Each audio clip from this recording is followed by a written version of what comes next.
Nous allons réaliser l'étude sur paralyseur. Pour cela, nous avons besoin d'un paralyseur.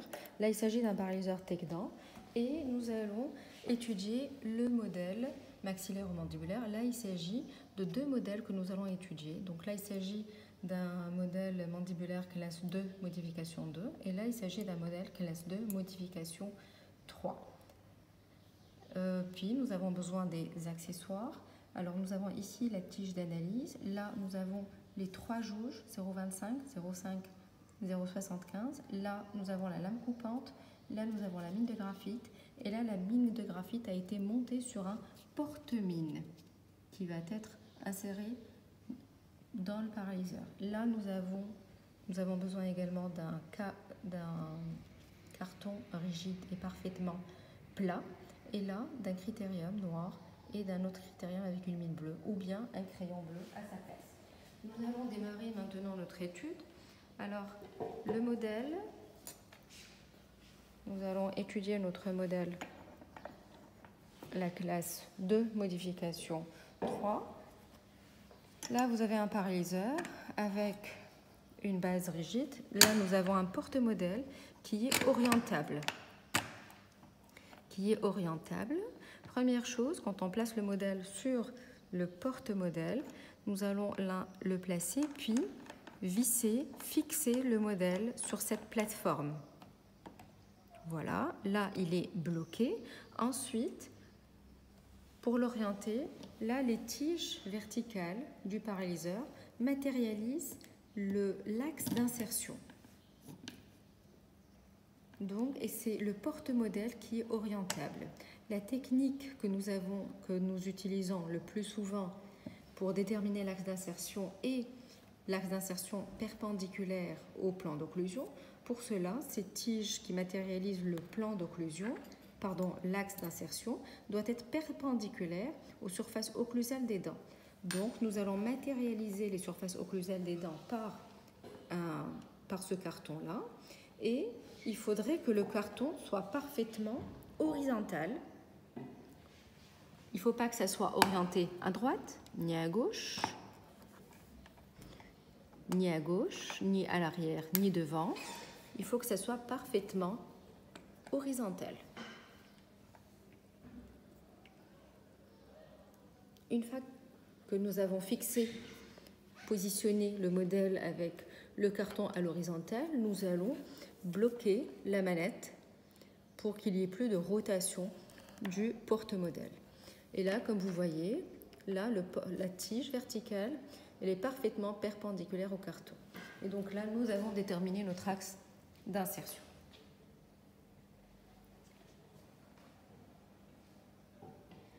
Maintenant, nous allons placer la mine de graphite.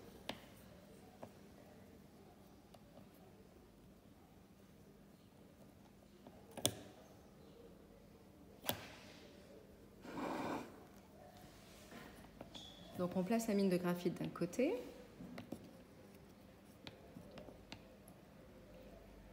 Et de l'autre côté, je vais placer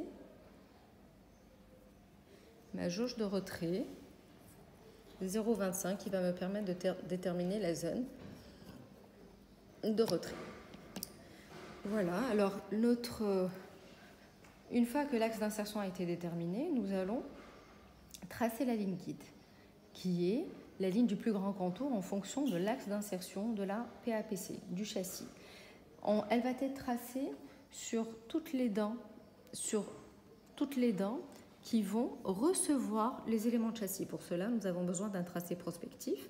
Alors, il va y avoir, toutes les dents qui bordent les dentements vont avoir un crochet. Donc, sur cette molaire-là, il va y avoir un crochet. Donc, il faudra que je fasse la ligne guide du côté vestibulaire. Sur cette latérale, canine, prémolaire et molaire. Donc, sur ces dents-là, ça va être tracé du côté vestibulaire.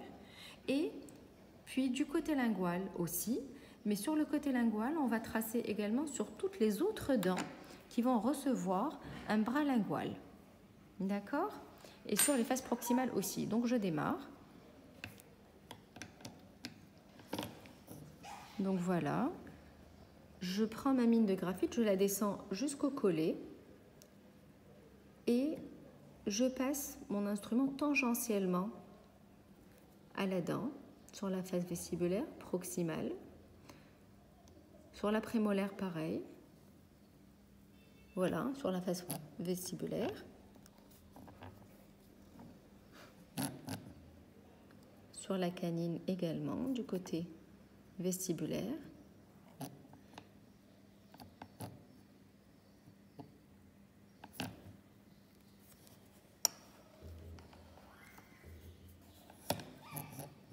Alors, sur la molaire, pareil. Donc, ma mine, je la descends jusqu'au collet.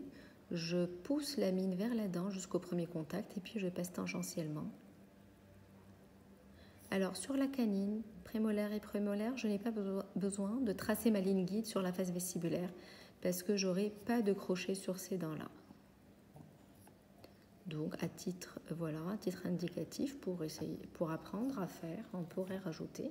Alors maintenant, du côté lingual, alors ce qui est intéressant avec ce paralyseur, c'est que le porte-modèle, on peut l'orienter, le faire tourner à notre guise. Donc là, du côté lingual, du côté gauche, pareil.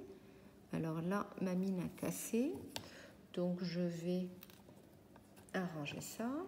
Les mines sont très fragiles, donc il faudra faire très attention en travaillant. Donc là, je replace ma mine dans le porte-mine et je la replace dans le porte-instrument. Et là, je termine le tracé du côté lingual. Voilà, donc je descends jusqu'au collet et puis je passe tangentiellement à ma dent. Et voilà, sur la 6, je passe sur la face proximale aussi.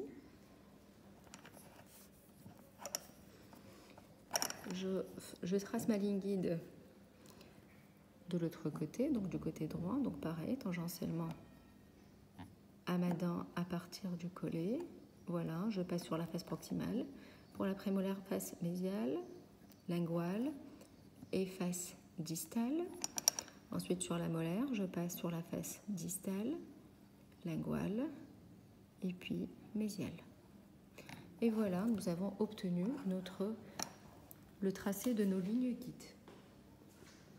Maintenant, l'étape suivante.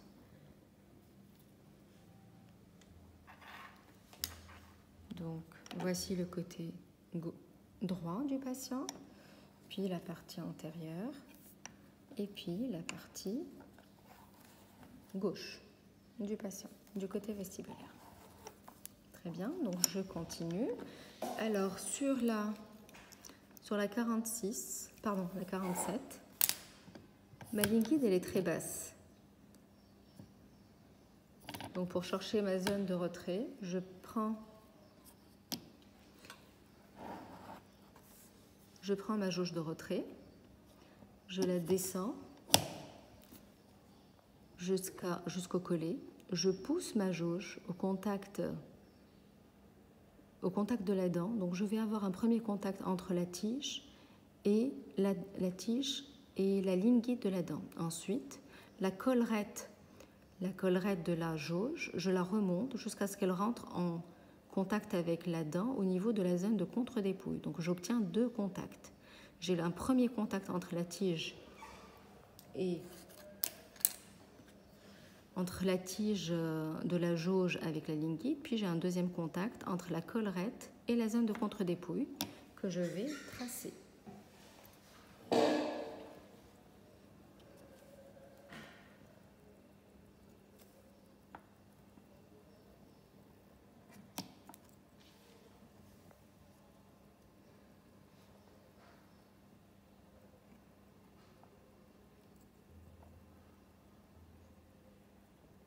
Je vais tracer avec une mine bleue. Donc je fais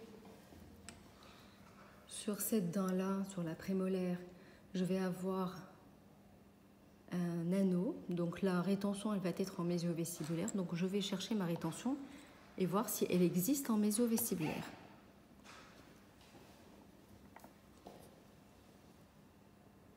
Donc voilà, je descends jusqu'au collet.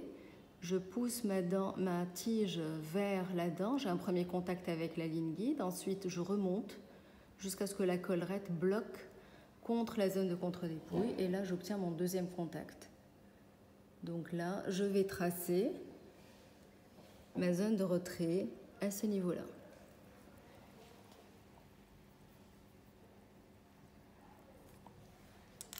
Alors, concernant cette molaire, là, en principe, c'est un crochet numéro 1 que l'on peut placer. Donc, si je place un crochet numéro 1, la zone de rétention, il faut que je la cherche en disto-vestibulaire. Si je mets un anneau, donc il y aura un double taquet avec un bras qui fait le tour de la dent, l'anneau va se terminer au niveau mésio-vestibulaire. Donc, la zone de retrait que l'on est en train de tracer, on va la rechercher en fonction du tracé que nous avons fait, réalisé, en fonction des crochets que nous voulons mettre en place. Donc au niveau de la canine,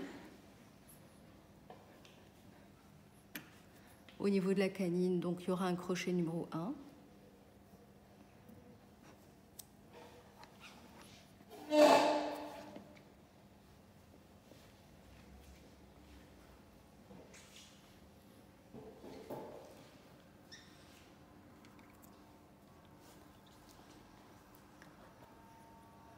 Donc pareil, je descends, premier contact entre la tige et la dent et la ligne guide, ensuite je remonte jusqu'à ce que la collerette bloque contre la zone de contre-dépouille de la dent et là je vais la tracer. Et voici ma zone de retrait, puis je passe au côté gauche. Alors là sur cette dernière dent, je vais chercher ma zone de retrait en mésial, en mésio-vestibulaire et en disto-vestibulaire. Mais ce que je constate, que ma ligne guide, elle est déjà très basse. Donc, il y a de fortes chances que je n'ai pas de zone de retrait sur cette dent-là. Effectivement, là, quand je mets ma tige, ma jauge, je n'ai qu'un seul contact entre la collerette et la dent, et pas entre la tige et la ligne guide. Donc là, ma ligne guide est très basse, donc ma zone de contre-dépouille, elle est insuffisante pour avoir une zone de retrait. Je vais chercher ma zone de retrait en mésio-vestibulaire, voir si elle existe. Alors là, elle existe, mais elle est sur le collet. Donc là, ce n'est pas une bonne chose. Alors ici, en distal, la rétention n'existe pas. Et ici, en mésial, elle est sur le collet et c'est négatif. Ce n'est pas une bonne chose. Donc là, j'ai deux possibilités. Soit je réoriente le modèle à 7 degrés, à gauche ou à droite, devant ou derrière, jusqu'à trouver une zone de retrait à ce niveau-là et sur les autres dents. Ou bien je vais créer une logette de rétention au niveau de ces dents.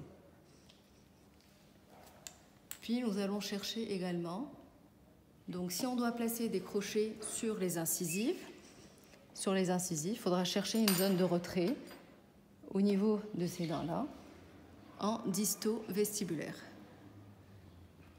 Donc en disto-vestibulaire,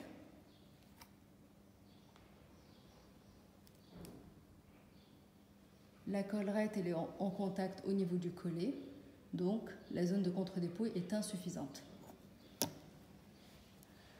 De ce côté-là, sur la 42,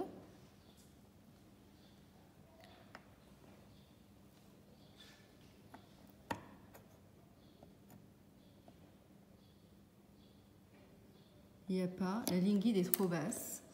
Et pareil, sur ces deux dents, la ligne guide n'existe pas. Pardon, pas la ligne guide, mais la zone de retrait. Donc là, au niveau de ce tracé mandibulaire, il n'y aura pas de crochet. Donc ici, on n'a pas besoin de chercher des zones de retrait finalement.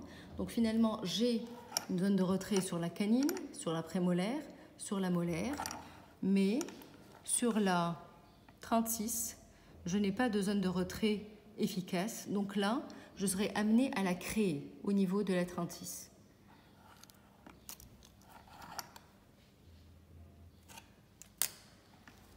On va compléter par l'analyse des faces proximales et des faces linguales. Donc je remplace ma jauge de retrait par une lame coupante.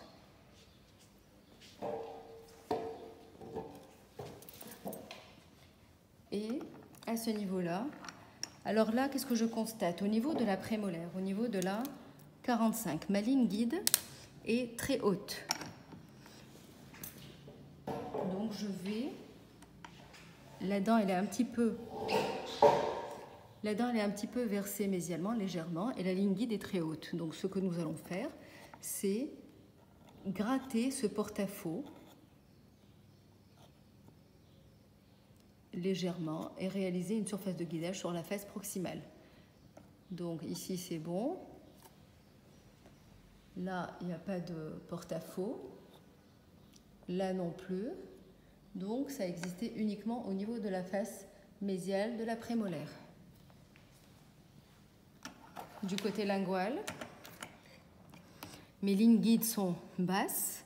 Donc j'ai assez de hauteur où placer mon bras lingual, donc c'est bien. Si par contre j'avais une ligne guide très haute, là il faudra réaliser des surfaces de guidage ou des plans guides sur la face de manière à baisser le niveau de la ligne guide. Donc sur cette dent, je dévisse mon modèle et sur cette surface de guidage que j'ai réalisée, je vais la tracer, la matérialiser. Et voilà ce que j'obtiens. Et il faudra reproduire cela en bouche. Ensuite, je termine. Alors là, j'ai dévissé mon modèle et je l'ai replacé. Ce qui est bien, c'est que le porte-modèle, il est toujours bloqué. L'orientation du porte-modèle est toujours bloquée. Donc, je n'ai pas modifié mon axe d'insertion. Alors maintenant, ce que je vais faire, je vais tracer mon axe d'insertion sur deux faces proximales, sur deux plans. Voilà.